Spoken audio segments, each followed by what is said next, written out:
Assalamualaikum warahmatullahi wabarakatuh. Perkenalkan, nama aku Nabila Damayanti dengan NIM akhir 107 dari kelas Pendidikan Biologi D. Di sini saya akan menjelaskan tentang struktur dan fungsi lipida. Sebelumnya, apakah kalian sudah pernah mendengar apa itu lipida? Nah, lipida sendiri merupakan senyawa organik yang tersusun terutama dari karbon atau biasa dilambangkan dengan huruf C kapital. Kemudian yang kedua ada hidrogen atau biasa dilambangkan dengan huruf H kapital. Dan yang ketiga ada oksigen yang biasanya dilambangkan dengan huruf O kapital. Terkadang juga bisa tersusun dari P dan N. P kapital merupakan lambang dari fosfor dan N kapital merupakan lambang dari nitrogen. Lipida bersifat hidrofobik atau amfipatik.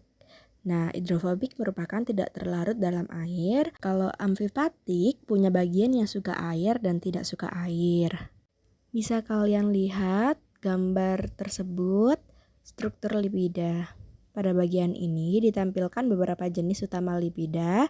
Yang pertama ada lemak, yang kedua ada fosfolipid, yang ketiga ada steroid, yang keempat ada sphingolipid, dan yang terakhir ada lilin. Bisa kalian lihat pada gambar lemak atau trigliserida. Nah, ini terdiri atas 1 gliserol plus 3 asam lemak.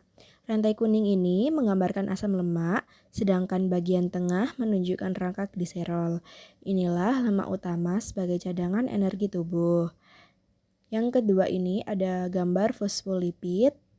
Nah, fosfolipid itu terdiri dari kepala fosfat yang bersifat hidrofilik atau tidak suka air, mempunyai 2 ekor asam lemak. Nah, 2 ekor asam lemak ini bersifat hidrofobik atau tidak suka air. Struktur ini penting karena menyusun bilayer membran sel, sehingga memungkinkan terbentuknya sel hidup. Nah, yang ketiga itu bisa kalian lihat ada gambar steroid. Steroid biasanya ada di kolesterol. Nah, ditampilkan sebagai rangkaian cincin karbon. Kolesterol sendiri berfungsi sebagai menjaga kestabilan membran sel. Yang kedua, menjadi bahan dasar hormon steroid atau estrogen, testosteron, dan kortisol. Dan yang keempat, bisa kalian lihat pada gambar ada sphingolipid, tidak memakai gliserol, tetapi sphingosine, terdiri dari gugus polar plus asam lemak, biasanya ditemukan pada sel saraf.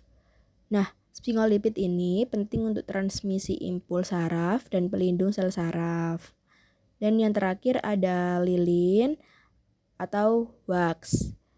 Pada gambar terdiri dari asam lemak plus alkohol rantai panjang. Nah, lilin ini bersifat sangat hidrofobik. Biasanya itu digunakan sebagai pelindung pada kulit buah, daun, bulu hewan, dan permukaan tubuh organisme. Setelah kita membahas tentang struktur lipida, sekarang kita beralih tentang apa aja sih fungsi-fungsi lipida itu? Fungsi lipida yang pertama, sebagai sumber energi. Nah, lipida itu menyimpan energi dalam jumlah besar dan energi dari lemak lebih besar dibanding karbohidrat. Yang kedua, fungsi lipida sebagai penyusun membran sel. Nah, fosfolipid membentuk lapisan ganda membran sel untuk mengatur keluar masuknya zat. Yang ketiga, lipida berfungsi untuk isolator dan pelindung. Lemak melindungi organ tubuh dan menjaga suhu tubuh atau isolasi panas. Yang keempat, fungsi lipida sebagai pembentukan hormon. Seperti kolesterol menjadi bahan dasar hormon seperti hormon seks dan hormon metabolisme. Yang kelima, fungsi lipida yakni pelindung dan pelumas. Lilin atau wax melindungi permukaan tumbuhan dan hewan dari kehilangan air. Dan pada manusia, membantu melindungi kulit dan rambut. Yang terakhir, fungsi lipida yakni transport vitamin. Lipida membantu penyerapan vitamin larut lemak, seperti vitamin A, D, E, dan K. Sekian materi tentang struktur dan fungsi lipida dari saya. Kurang lebihnya saya mohon maaf. Wassalamualaikum warahmatullahi wabarakatuh.